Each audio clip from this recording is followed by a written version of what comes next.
Lorsque j'ai débuté au tout début, l'aspect où vraiment j'ai eu du mal et où c'était catastrophique, vraiment, je dirais que c'est le mariage.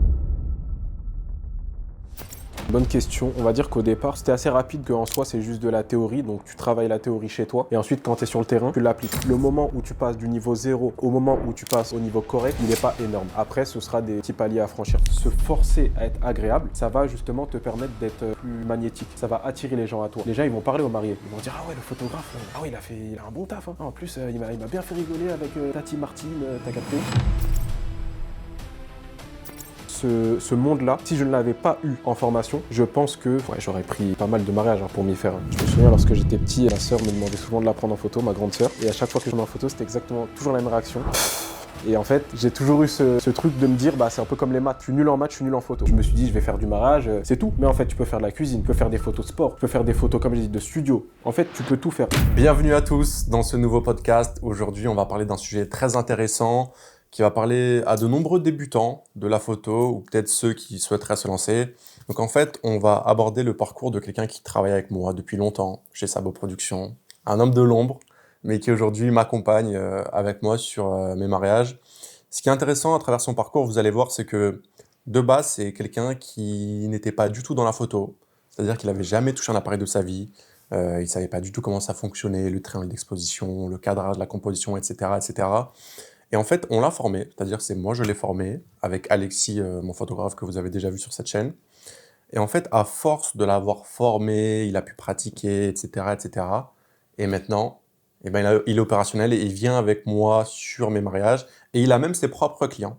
Donc c'est très intéressant de pouvoir découvrir son parcours. Je pense qu'il y a beaucoup de débutants qui vont pouvoir se reconnaître à travers ce qui va être dit dans ce podcast.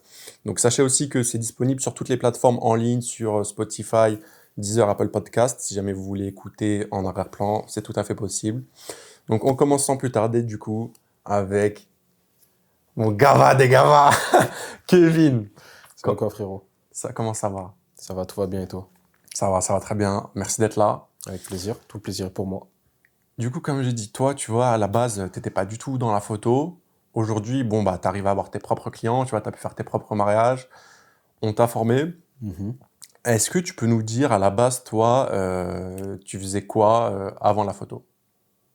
Qu'est-ce que je faisais avant la photo? La grande question, puisque moi-même, quand tu me poses cette question, il y a plein de choses qui me viennent en tête, puisque, entre guillemets, je suis un peu un électron libre, je vais dans beaucoup de domaines. Et donc, les domaines, en l'occurrence, où j'étais avant la photo, c'était taxi, et également dans l'entrepreneuriat au niveau de la livraison. Et comment dire? On va dire que je suis entré par la photo, justement, par une activité que j'ai développée, qui est du coup un tour de Paris, donc une activité touristique que je faisais avec un véhicule, et où justement, à l'intérieur, j'incluais une séance photo. Et donc, c'est comme ça que j'ai fait mon introduction dans le monde de la photo. Et c'est là, du coup, que naturellement, je t'ai contacté, puisque tu es mon ami, et j'avais besoin d'un petit coup de main pour une formation, et qui d'autre que Yanis pour me former. Donc, c'est comme ça que je suis rentré dans ce monde-là, on va dire. Ok, très intéressant. Ouais, c'est vraiment par rapport à ton activité, un peu taxi avec la voiture. En fait, tu prenais en photo un peu tes clients, tu leur proposais des petits shootings dans C'est Paris. ça, Et tu avais besoin d'apprendre un peu les bases de la photo exactement. pour faire tout ce qui est cadrage, C'est composition, ça. lumière, etc., quoi. Donc le but, pour synthétiser rapidement, oui, c'était juste de faire un petit tour de Paris. Et ensuite, pendant ce tour, leur proposer une petite séance photo. Et donc pour ça, il me fallait quelques bases que je n'avais pas à la base. Ouais. Et du coup, voilà. C'est ça, à la base, toi, en fait, tu vois, comme tu as dit, tu faisais taxi et tout, tu n'avais jamais touché un appareil de ta vie, Non, j'avais jamais touché d'appareil de ma vie, encore pire que ça. Je me souviens, lorsque j'étais petit, ma sœur me demandait souvent de la prendre en photo, ma grande sœur. Mhm. Et à chaque fois que je la prenais en photo, c'était exactement toujours la même réaction. Et en fait, j'ai toujours eu comment dire, ce truc de me dire, c'est un peu comme les maths. Je suis nul en maths, je suis nul en photo. Et donc, à Ouais. partir du moment où il a fallu que j'en fasse mon métier, moi, personnellement, j'ai l'habitude de me former. Donc, c'est pas parce que de base, je suis nul que je vais pas me former. Et donc, là, en l'occurrence, je l'ai fait et ça a plus que bien marché. Donc, Ok, voilà. bon. On va commencer du début, du coup. Tu vois, au début, quand on t'a formé avec Alexis, on était tous les deux. Tu vois, au début, tu avais beaucoup de mal, tu vois, au niveau des photos. Tu vois, je te disais un peu ce qui allait pas, au niveau du cadrage, de la composition, des réglages, etc. Mhm. Tu vois, au tout début, quand tu as fait ton premier shooting, tu vois, on t'avait déjà formé un peu en amont sur tout ce qui est théorique, etc.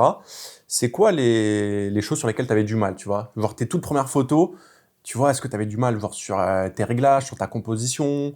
Genre, c'est quoi vraiment, quand tu as débuté vraiment au tout début, l'aspect sur lequel tu avais vraiment du mal, tu vois? Lorsque j'ai débuté au tout début, l'aspect où vraiment j'ai eu du mal et où c'était catastrophique, vraiment, je dirais que c'est, on va appeler ça le contexte. C'est-à-dire que je rentre dans un domaine du coup que je ne connais pas, qui est le mariage. Et donc, pour justement être performant dans ce domaine-là, il faut que je connaisse du contexte par rapport à ce domaine. C'est-à-dire que c'est pas forcément en tant que photographe, genre tu es un photographe et tu vas faire du mariage, tes photos, entre guillemets, pour ton premier mariage, elles vont un peu être, elles vont pas être pertinentes. C'est ce que je veux dire, ce que j'entends par contexte. C'est-à-dire que il faut prendre la photo au bon moment. Il faut prendre la photo de tel angle. Ah, à ce moment-là, il faut courir pour aller prendre cet angle-là, pour ne pas le manquer. Ah, ça, il ne faut pas l'oublier. Donc, en gros, tout ce contexte-là, j'ai dû, du coup, l'apprendre pour, comment dire, être le plus complet possible. Donc ça, je pense que c'était ce qui me manquait vraiment au début. Et après, forcément, bah, tout ce qui était base au niveau de l'exposition, triangle d'exposition, etc. Donc tout ce qui était le technique, c'était un petit peu problématique, mais entre guillemets, je me suis formé en amont. C'est quelque chose que tu peux un peu plus te former en amont. Donc voilà, on va dire que c'était ça au début. Ok. Tu vois, les bases de la photo, tu vois, ça peut paraître un peu compliqué au début, tu vois. Mhm, Un débutant qui connaît rien du tout, qui est pas dans ce milieu-là, mais qui aimerait peut-être se reconvertir ou faire de la photo de mariage. mhm. Tu vois, si on parle ISO, shutter, ouverture, diaph, triangle d'exposition, f2.8, tu vois, ça peut paraître compliqué au début, Mhm. mais en vérité, tu vois, tu prends assez vite la main. Tu vois, toi qui connaissais pas du tout tous ces termes un peu techniques au début, est-ce que aujourd'hui, pour toi, c'est beaucoup plus simple dans ta tête, et est-ce qu'au final, ça a été rapide pour toi d'assimiler un peu toutes les bases, ou est-ce qu'au contraire, il t'a fallu vraiment du temps pour tout bien comprendre? C'est une bonne question. On va dire qu'au départ, c'était assez rapide, puisque en soi, c'est juste de la théorie. Donc, tu travailles la théorie chez toi, et ensuite, quand tu es sur le terrain, tu l'appliques. Donc, si tu as bien travaillé la théorie, sur le terrain, ça va être, je vais pas dire naturel, mais tu seras pas perdu. Donc, ce que je recommande, moi, c'est déjà de s'entraîner chez soi. Donc, tu es dans ton salon, tu baisses la lumière, tu éteins la lumière, etc. Tu fais tes réglages, etc. Tu te familiarises un peu avec ton appareil. Et ensuite, quand tu es en mariage, justement, tu vas avoir différentes situations qui vont te permettre de passer des steps, on va dire.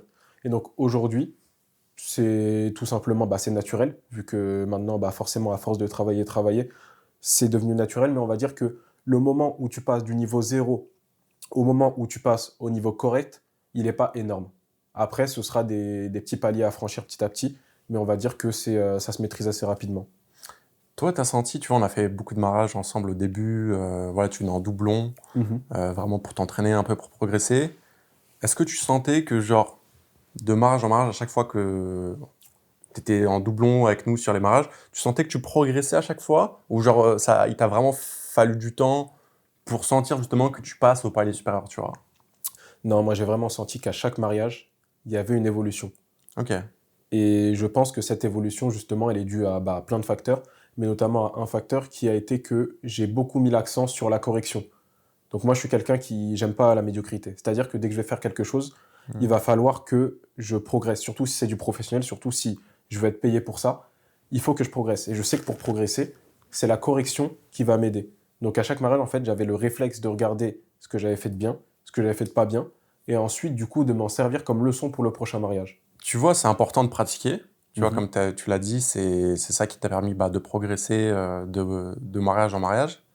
Mais c'est quoi, tu dirais aussi l'importance de se former? Parce que tu vois, avant d'aller sur le terrain, de faire tes premiers mariages avec Mhm. moi et Alexis en doublon, tu vois, on avait beaucoup travaillé ensemble cette partie théorique. Tu vois, tu étais venu avec Alexis, voilà, on t'avait montré un peu les bases de la photo, le cadrage, comment shooter, etc. Mhm. Finalement, tout ce qu'on voit dans la formation qui est disponible en ligne, euh, est-ce que pour toi, ça a été un accélérateur, le fait de se former? Tu vois, si par exemple, on t'avait envoyé sur le terrain, comme ça, sans avoir eu toute cette formation en amont, est-ce que ça aurait changé beaucoup de choses? Et tu vois, finalement, c'est quoi pour toi, c'est quoi l'importance que ça a eu, toute la formation qu'on a vue en amont, tu vois?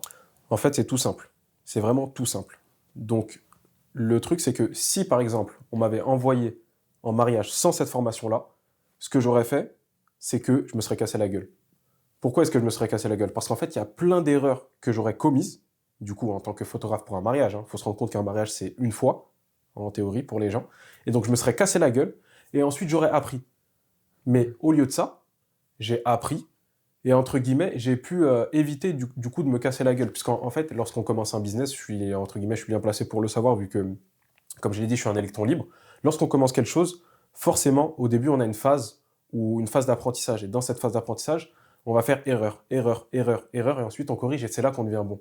Et justement, la formation, ça permet justement de réduire au maximum ces erreurs, surtout si la formation est bonne, vraiment. Genre, ça, j'insiste dessus. Si la formation est bonne, tu réduis les erreurs.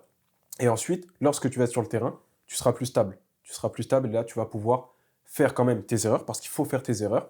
Et ensuite, on va dire avancer. Mais entre guillemets, la marge d'erreur, elle n'a rien à voir entre si tu commences tout seul et si tu commences avec une formation. Ça, je suis catégorique. Ok. Est-ce que tu saurais dire c'est quoi les erreurs que tu n'as pas fait du coup grâce à la formation, tu vois? C'est une bonne question. C'est quoi les erreurs qu'on t'a évité de faire, tu C'est une vois? bonne question et ça, il faudrait que je me replonge dans mes souvenirs. Mais par exemple, il y a beaucoup, je parlais de contexte avant, et on va dire que tout ce qui est, entre guillemets, je vais essayer de changer de mot pour que les gens y voient un petit peu plus clair, mais tout ce qui est explication de comment te placer, explication de à quel moment tu dois être à cet endroit, tout ce qui est explication, etc., vraiment, ce monde-là, si je ne l'avais pas eu en formation, je pense que ouais, j'aurais pris pas mal de mariages pour m'y faire. Puisque, en fait, à chaque fois, en fait, c'est en post-prod où tu vas regarder tes photos et tu vas dire, ah, j'ai pas ça. Ah, ça, je l'ai pas. Ah, j'aurais dû me placer ici. Mais si tu dois faire 4, 5, 6 mariages avant de t'en rendre compte, au final, tu as gaspillé un nombre incalculable de temps. Hmm. C'est quoi les erreurs de débutant, tu vois, que t'es passé par là, donc tu sais exactement c'est Mhm. quoi ces erreurs-là. Toi, en tout cas, quand tu as fait tes premiers mariages et tout, c'est quoi les erreurs que tu faisais beaucoup et qui sont récurrentes, tu vois? Les erreurs que je faisais beaucoup au départ, au tout début, bon, après, ça n'a pas duré très longtemps, mais il y avait l'exposition.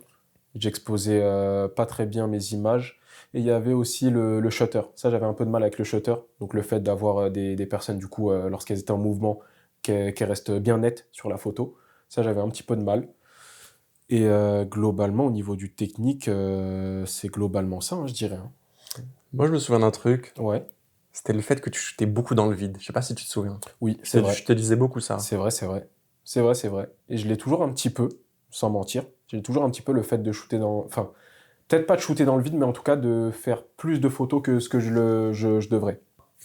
C'est vrai qu'il y a eu un passage où ouais, je shootais dans le vide. Et justement, ça participe du coup au contexte. Et du coup, ça se règle petit à petit. Ok. Euh, Tu vois, il y a un truc aussi dont on parle dans la formation et dont je t'ai parlé aussi quand on t'a formé, Mhm. c'est le mood board, tu vois. C'est quoi l'importance pour toi de travailler avec un mood board aujourd'hui quand tu es photographe sur un mariage? En fait, le mood board, il va te servir à mieux dormir la nuit, tout simplement.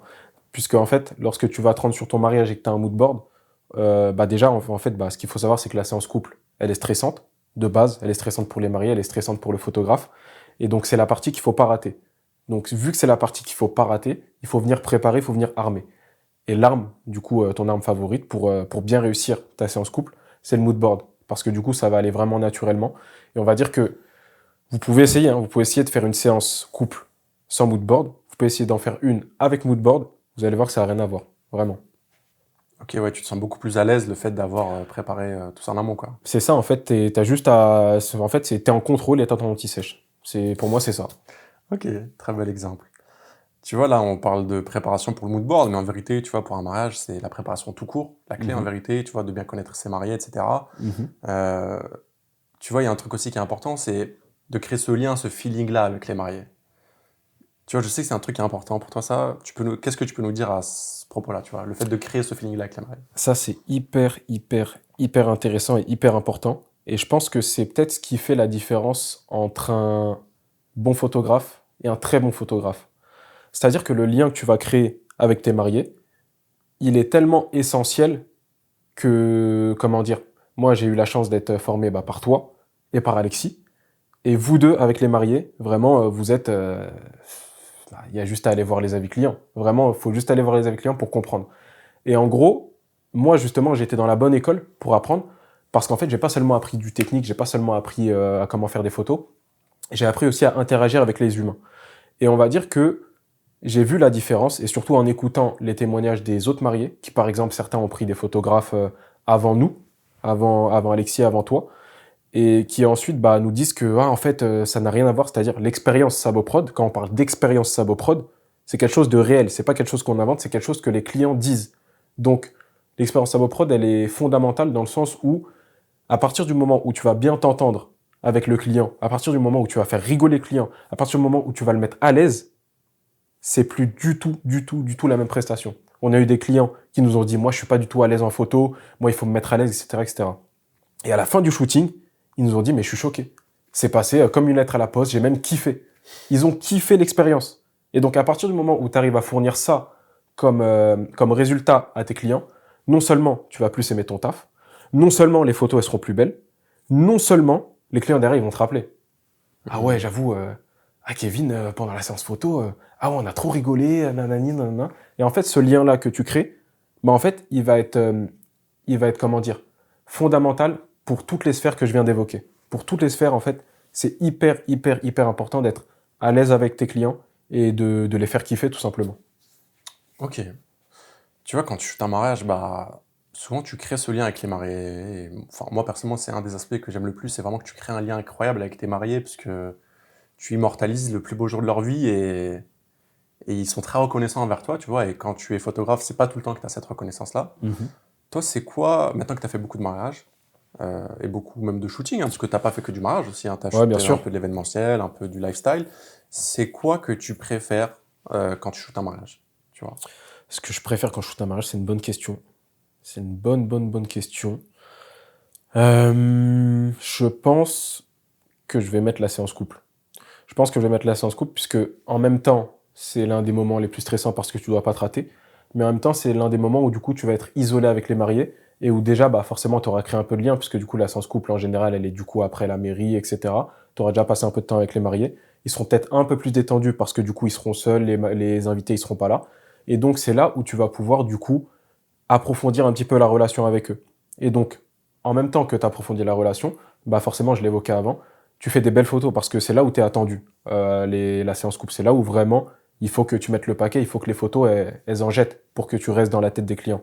Donc, je pense que je dirais que c'est ça mon moment favori, non seulement humainement parlant, mais aussi techniquement parlant, parce que je pense que c'est le plus intéressant, à mon sens, en tout cas, dans le mariage. Ok. On a parlé un peu du shooting le jour J. Maintenant, au niveau de la retouche. Tu Mhm. vois, ça aussi, on t'a un peu formé, on t'a montré un peu les bases de la retouche sur Lightroom et tout. Mhm. C'est ce dont on parle aussi dans la formation. Toi, comment t'as abordé ça? Parce qu'encore une fois, toi, de base, tu connaissais pas du tout la retouche, C'est t'avais ça. jamais fait de la retouche photo de ta vie. Débutant.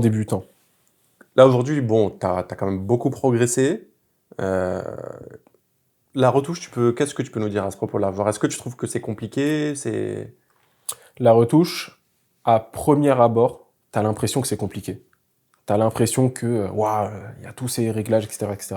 Au final, comme j'ai dit tout à l'heure, c'est de la théorie et de la pratique. Et là, l'avantage, c'est que tu es à la maison, tranquille, tu peux prendre ton temps, etc.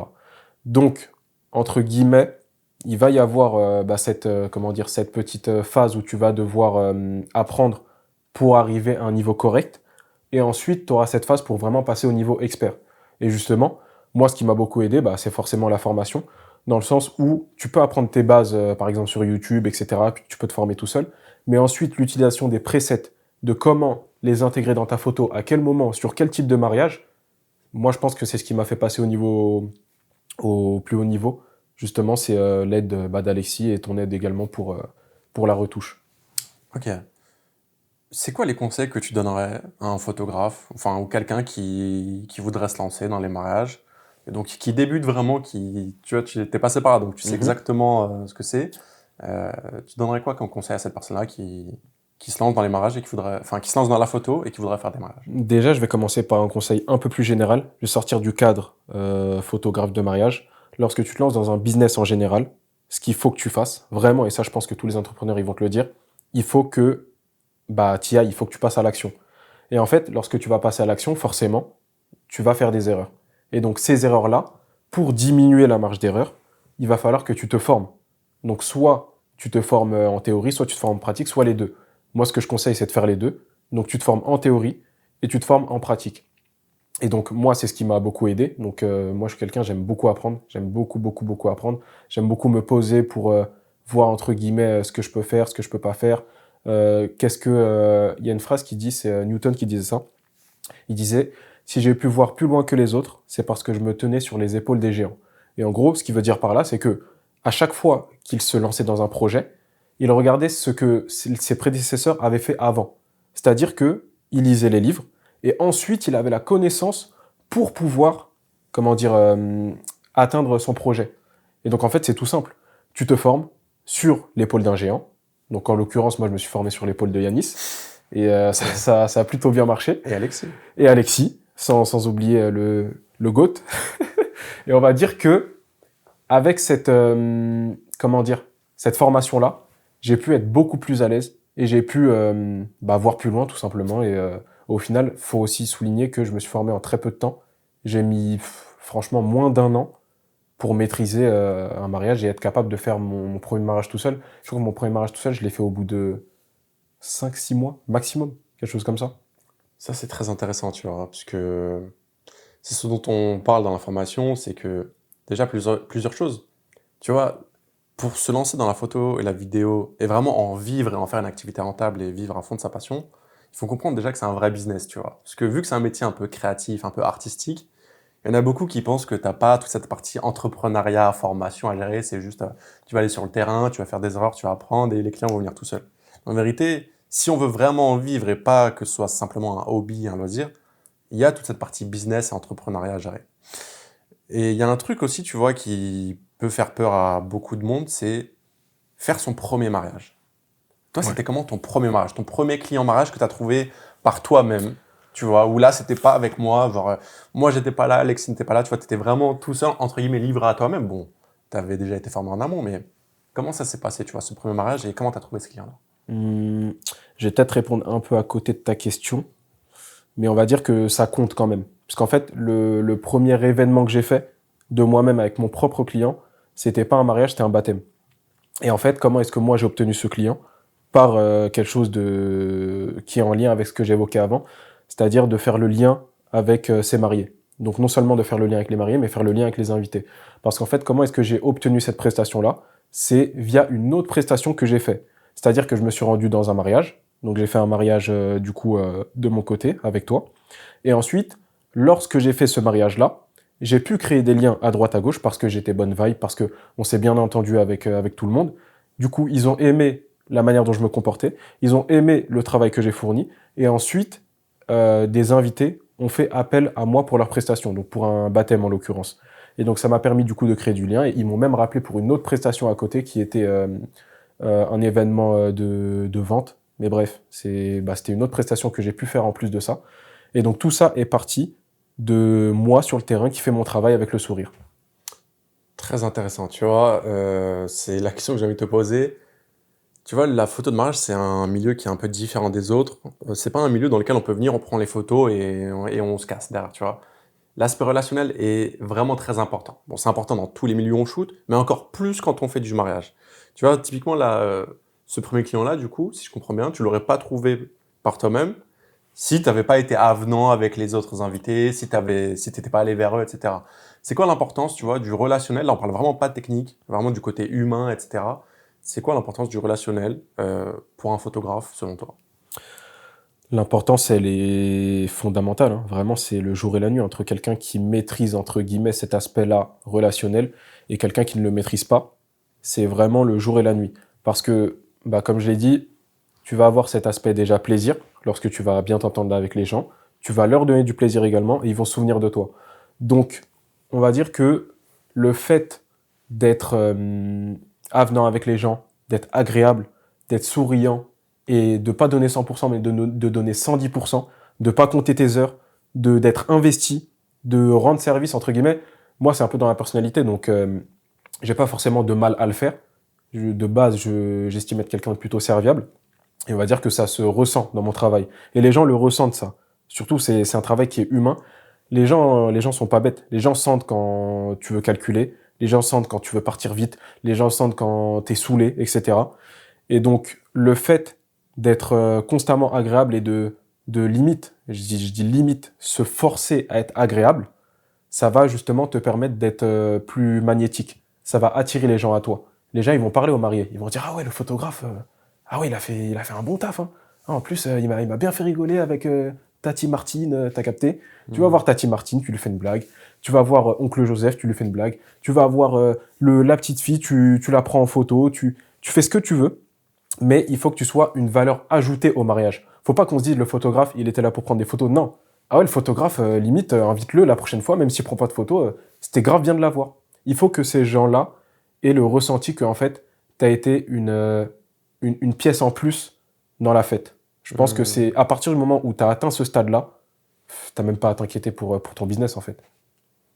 Très intéressant. Franchement, franchement, je suis fier de t'entendre dire ça, je te jure, Merci, mon parce frérot. que, tu vois, il y en a trop qui pensent que quand tu es photographe de mariage, tu viens, tu prends des photos et tu pars. Mais tu vois, quand tu lis nos avis clients et même les avis clients des prestats où tu étais là, tu vois, souvent ce qui revient, c'est ah, on a l'impression qu'il faisait partie du mariage. Et même souvent, il y a les invités qui disent ah, on pensait que les photographes, c'était vos amis ou des connaissances parce qu'ils étaient tellement avenants avec tout le monde qu'on ne pensait pas que c'était des prestataires. Mais du coup, ouais, le fait de faire partie intégrante du mariage, de parler avec les gens, de ne pas juste prendre ses photos et partir, bah, ça fait toute la différence. C'est vrai.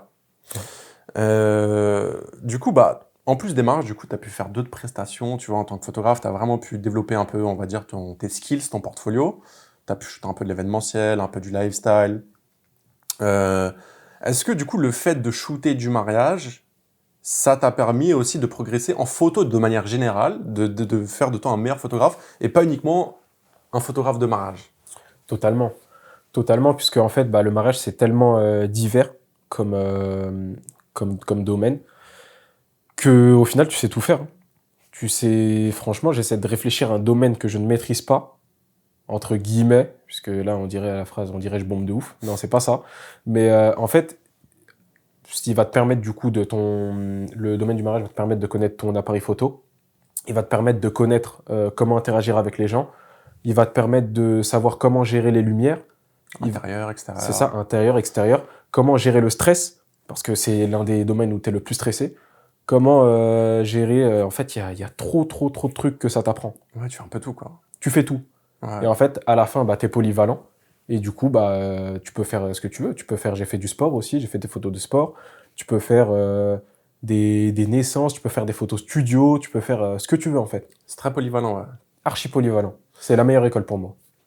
C'est très intéressant aussi, encore une fois, parce que tu vois, il y en a parfois qui pensent que si tu te spécialises dans le mariage, il y en a, ils ont peur de genre se retrouver bloqués dans une case, ou genre ils vont se retrouver à photographier que des Au mariages contraire. et ils vont faire que ça et ils pourront jamais shooter autre chose qu'un mariage. Au contraire. Et moi, je rajouterais autre chose. C'est que tu as vu pendant le mariage, si justement tu as cet aspect-là où tu vas être ouvert, où tu vas créer des liens, etc. Moi, le mariage, ça m'a emmené où? J'ai fait des photos de cuisine. Moi, je pensais pas faire des photos de cuisine. À la base, entre guillemets, genre un restaurant qui m'appelle pour que je shoote ses plats. À la base, moi, je me suis dit, je vais faire du mariage, c'est tout. Mais en fait, tu peux faire de la cuisine, tu peux faire des photos de sport, tu peux faire des photos, comme je dis, de studio. En fait, tu peux tout faire. En plus, non seulement ça va te former le mariage, mais en plus, ça va te créer un réseau de malades, en fait. Parce que dans ces mariages-là, il y a des gens, bah, comme j'ai dit, qui ont des restaurants, qui jouent au foot et qui veulent être shootés le week-end. Il y a 1 milliard de possibilités. Ouais, c'est ça en fait. Parce que tu vois, en mariage, tu as tous les invités et tu as tous les prestataires. Donc ça fait beaucoup de monde que tu croises et tu vois, si tu essaies un peu de parler avec les gens, de te renseigner, de t'intéresser, bah tu vois que tu peux vraiment te faire des contacts assez facilement. C'est ça. Et en fait, ouais, comme tu l'as dit, le mariage, tu vois, c'est assez complet parce que tu vas faire un peu de photos portraits pour le shooting couple, tu vas faire un peu de photos paysage pour mettre en avant le lieu de réception, le domaine, tu vas prendre des photos de groupe, des invités. Donc finalement, ça élargit vraiment ta palette. Tu vois, t'es vraiment pas quand on est dans une case où tu prends qu'un type de photo, tu prends vraiment plein de types de photos et t'es pas bloqué dans une case, quoi, le fait de faire des mariages. Toi, tu vois, tu en as parlé un peu au début. Dans ton activité que tu faisais déjà avant en tant que taxi, où tu prenais en photo tes clients pour leur proposer un service en plus, Mhm. ça t'a servi le fait de faire des mariages par rapport à ton activité là, tu vois? Totalement. Et je pense que ce qui m'a servi le plus, c'est justement ce côté relationnel avec les clients. Parce qu'en fait, dans le mariage, tu vas rencontrer tellement de profils différents que ça va s'entraîner. Moi, à la base des bases, je suis quelqu'un qui est plutôt timide. Ensuite, j'ai réussi à régler ça, mais depuis des années. Donc, à partir du moment où je suis rentré dans le mariage, j'avais déjà des bases solides pour, comment dire, parler avec les gens. Mais j'étais pas non plus, moi, à la base, je suis pas extraverti. Les fêtes et tout, c'est pas trop mon délire, etc. Je suis pas très à l'aise socialement, entre guillemets. Mais assez à l'aise pour débuter tranquillement et ensuite m'améliorer petit à petit. Et petit à petit, en fait, ce que tu vas faire, c'est que, en fait, tellement tu vas rencontrer des profils différents, bah forcément, ça va t'entraîner. Tu vas t'entraîner avec la mariée qui est chiante. Tu vas t'entraîner avec la mariée qui est stressée. Tu vas t'entraîner avec la mariée qui est grave souriante. Et en fait, cet entraînement va faire que, après, tu pourras tout gérer, en fait. Tu pourras tout gérer. Et moi, dans mon activité, ça a facilité beaucoup les choses. Parce qu'au final, bah bon, après, je travaille beaucoup avec des étrangers. Les étrangers, ils sont plus ouverts, on va dire. Mais ça a beaucoup facilité les échanges. Ok. C'est quoi l'importance de l'entrepreneuriat pour toi quand tu veux vraiment vivre de la photo? Parce qu'encore une fois, une erreur que font beaucoup de débutants, c'est de croire que tu vas faire de belles photos, tu vas avoir un beau portfolio et les clients vont tomber du ciel tout seuls. Mais en vérité, voilà, pour créer une vraie activité, un vrai business qui soit rentable sur le long terme, il faut avoir géré ce côté-là commercial, entrepreneurial. Tu vois, c'est quoi, toi, tu dirais l'importance de ce côté business dans l'activité de photographe ou Bah, vidéaste? de nos jours, en fait, l'un ne va pas sans l'autre. C'est-à-dire que tu peux avoir toutes les qualités techniques du monde. Si tu sais pas vendre, tu vas pas manger, frère. Tu vas pas manger, tu vas... C'est en fait, soit tu sais vendre, soit tu as un réseau de malades. Si tu as un réseau de malades et que tu sais pas vendre, vas-y tranquille. N'apprends pas la vente si tu veux, reste sur ton activité, tu as ton réseau. C'est bon, tu te débrouilles comme ça. Mais si t'as pas de réseau, et que tu dois passer justement par les réseaux sociaux, tu dois passer par le physique, tu dois passer par je ne sais quoi, cette compétence-là de vendre, elle est fondamentale. Parce que aujourd'hui, les gens, ce qu'ils veulent, c'est pas forcément, enfin, en tout cas, ce qu'ils achètent, ce qu'ils consomment, c'est pas forcément le meilleur, c'est celui qui va le mieux se vendre. Donc, là, je peux faire plein d'analogies, hein. Mais par exemple, je vais en faire une avec les relations de couple. Les femmes, elles vont pas forcément se mettre avec une personne qui est la plus parfaite sur le papier, mais celui qui a eu l'audace d'aller la voir, par exemple, et qui sait se vendre, qui sait dire les phrases au bon moment, qui a eu l'expérience, qui a déjà parlé à 1000 femmes avant. Parce que quelqu'un qui a parlé à 1000 femmes avant et qui n'est pas parfait, comparé à celui qui est parfait, qui n'a jamais parlé à une femme, il va toujours savoir avoir plus de résultats. Parce qu'il a répété, il s'est entraîné, il a, comment dire, il a perfectionné son art. Et c'est ça, en fait, le fait de vendre. Tu as une compétence, si tu sais pas la vendre, c'est mort. Ok. Au global, tu vois, toi qui as un peu de recul maintenant par rapport aux différents shootings que tu as fait, et toute la formation dont tu as bénéficié, est-ce qu'il y a une partie, tu vois, sur la formation qu'on a fait ensemble, qui était plus importante, enfin qui t'a plus marqué qu'une autre, ou est-ce que c'est vraiment le global pour toi qui t'a permis de progresser de manière générale? Je vais dire le global, mais si je devais me concentrer sur une partie qui m'a vraiment, vraiment fait progresser, je dirais que c'est la correction. C'est quoi la correction? La correction dans le sens où, La correction des erreurs, tu veux dire? c'est ça, Ok. dans le sens où à chaque mariage, genre je me posais, à chaque fin de mariage, je me posais avec mes photos brutes, Oui, tu voyais ce qui n'allait c'est pas. ça. Ok. Je voyais ce qui allait, je voyais ce qui allait C'est pas. en faisant des erreurs qu'on apprend finalement, tu vois. Exactement, c'est ça. Donc je me calquais du coup sur le travail des photographes du coup qui étaient meilleurs que moi. Donc en l'occurrence toi, Alexis. Je regardais un petit peu ce que eux faisaient. Donc par exemple, je regardais mes photos mairie. Je regardais, ok, j'ai fait ça, j'ai fait ça, j'ai fait ça. Ok, lui il a fait comment? Il a fait comme ça. Ah ok, la prochaine fois je vais faire comme ça. Et on va dire ce truc-là de corriger et ensuite prochaine fois réessayer. Je pense que c'est vraiment ce qui m'a fait passer au niveau suivant. C'est quoi l'importance du matériel, tu vois, quand on prend des photos? Parce que, voilà, dans l'inconscient collectif, on peut croire, enfin, pas forcément, mais je sais qu'il y en a qui pensent que parfois le matériel fait tout, tu vois. En Mhm. mode, si tu as le dernier appareil photo à 10 000 euros, bah forcément tes photos elles vont être incroyables, alors que si tu es limité par le matériel, bah tu n'auras pas des photos folles et tout. Bon, en vérité, il n'y a pas que ça qui rentre en compte, tu vois. Il y a tout l'aspect relationnel, comme on a parlé, etc. Mais tu vois, sur ce côté matériel, tu vois, objectif, boîtier, flash, etc. C'est quoi la place du matériel pour toi dans ton activité? Est-ce que ça a une place essentielle et tout? Ou est-ce qu'en vérité, c'est pas le plus important pour toi? C'est une bonne question et justement, c'était une question que je me posais bah, il y a pas très longtemps, vu qu'au départ, lorsque j'ai commencé, j'avais aussi un petit peu cette croyance-là, qui est de me dire que si j'ai un matériel de fou, je vais faire des photos de fou. C'est pas vrai. Et en fait, le matériel, ça va être un plus. Si vraiment, entre guillemets, tu as déjà des capacités, tu sais déjà faire des belles photos, Là, lorsque tu vas investir dans ton matériel, ça va peut-être te faire passer un certain palier, mais ça va pas être révolutionnaire. À partir du moment où tu maîtrises du coup ton art, c'est là où vraiment tu vas pouvoir faire la différence parce qu'on peut te placer un appareil à 10 000 euros. Si tu sais pas te placer, si tu sais pas prendre la photo au bon moment, si tu sais pas prendre la photo quand les mariés ils sortent de la mairie avec la bonne exposition, etc., celle où il faut vraiment pas la rater, mais en fait, ton appareil qui coûte 10 000 euros, il va te servir à rien. Donc, on va Mhm. dire que oui, ça a son importance, mais c'est pas fondamental. Avec un matériel, moi, j'ai commencé avec un A7 III et avec un 35 mm. En vrai, ça fait le travail. Et même si j'avais eu un boîtier, on va dire, inférieur, ça aurait quand même fait le travail parce que ce qui compte vraiment, c'est, comment dire, c'est le timing. Le timing, le contexte, comme je le dis depuis le début. Et en fait, bah, la mariée, elle va se souvenir, elle va se dire, ah ouais, j'avoue là, quand il m'a pris en photo à ce moment-là où j'avais la petite larme à l'œil, j'avoue, cette photo-là, bah, je la mets en fond d'écran, elle m'a marqué, etc. Parce qu'en fait, Mhm. t'as eu le bon moment. T'as pas eu la meilleure qualité, mais t'as eu le bon moment et c'est ça qui compte. C'est ce que les mariés, surtout pour le jour le plus important de leur vie, ce qu'ils veulent, c'est le bon moment. C'est pas forcément la meilleure des qualités. C'est vrai. Parce qu'en vérité, les mariés, tu vois, ils vont pas se souvenir que tu as shooté à ISO 800 ou avec ton shutter à 1/200. C'est ça. Eux, ce qu'ils veulent, c'est avoir le moment.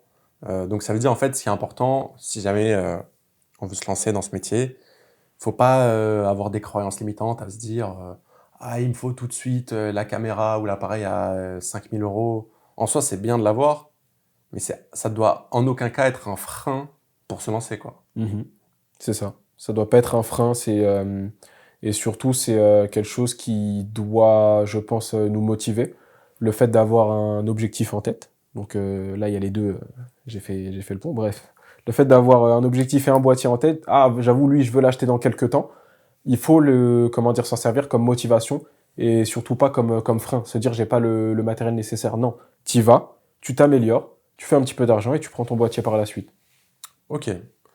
Tu vois, tu t'es lancé, voilà, tu as fait des mariages, maintenant tu arrives à avoir tes propres clients par toi-même. Tes clients aujourd'hui, ils viennent d'où? Est-ce que c'est du bouche à oreille? Est-ce que c'est toi un peu, tu prospectes? Tes clients vraiment sur l'aspect photo, la plupart, ils viennent d'où?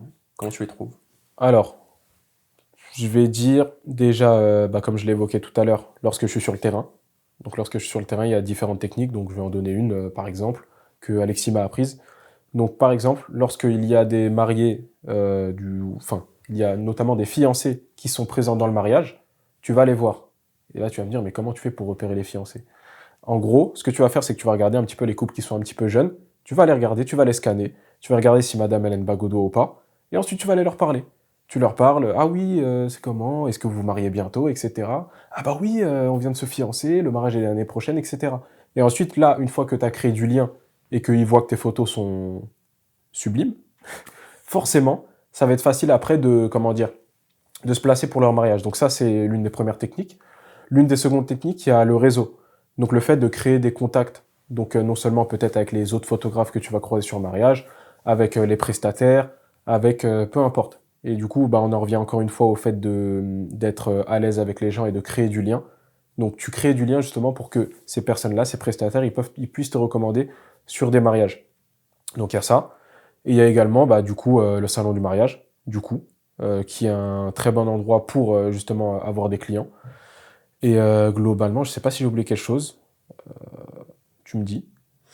Non, non, bah, c'est toi, la façon dont tu trouves les clients, en tout cas, c'est ce que tu viens de dire, quoi. C'est Ouais, vraiment, ouais, j'ai peut-être oublié un domaine, mais si jamais je m'en souviens.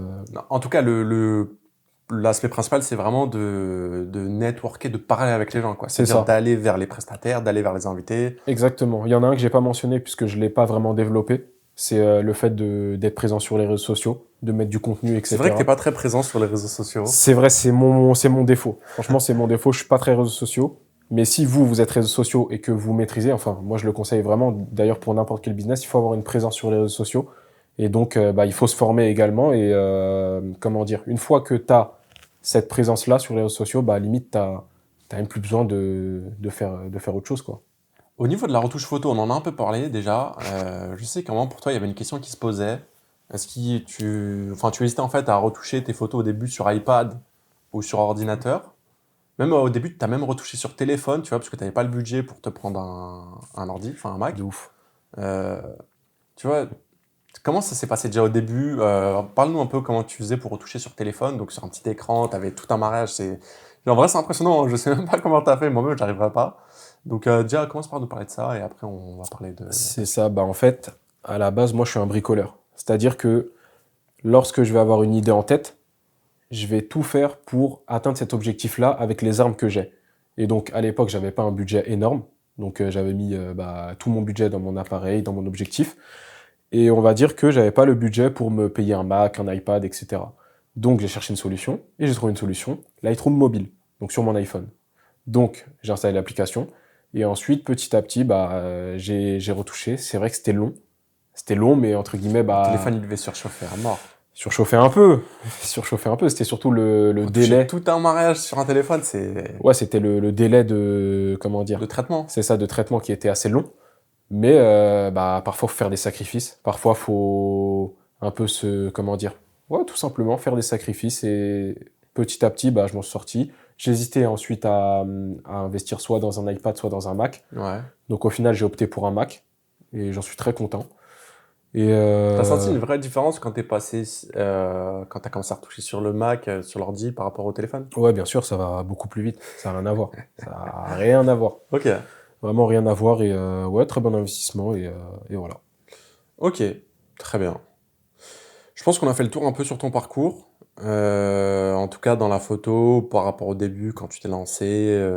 Ensuite, là, maintenant, voilà, tu as tes premiers clients. Euh, Toi qui as bénéficié de toute la formation, vraiment, de A à Z, tu as été le tout premier hein, élève Saboprod, on va dire. Quel honneur. Qu'est-ce que tu dirais, voilà, quelqu'un peut-être qui hésite à se dire, ouais, moi, la formation, je sais pas si peut-être c'est fait pour moi ou pas. Qu'est-ce que tu diras à quelqu'un voilà, qui hésite, on va dire, à prendre la formation? Toi qui as été le premier à en bénéficier. Moi, je pense que non seulement j'ai été le premier à en bénéficier, mais en plus, je suis quelqu'un qui, de base, je le répète pour la troisième fois, je suis un électron libre. C'est-à-dire que je saute de sujet en sujet, je saute de business en business, entre guillemets.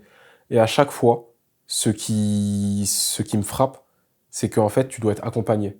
En fait, le fait d'avoir un accompagnement, c'est ce qui vraiment va te faire passer du niveau 0 ou du niveau 1 au niveau 10 instantanément. Donc pour ça, il faut plusieurs conditions.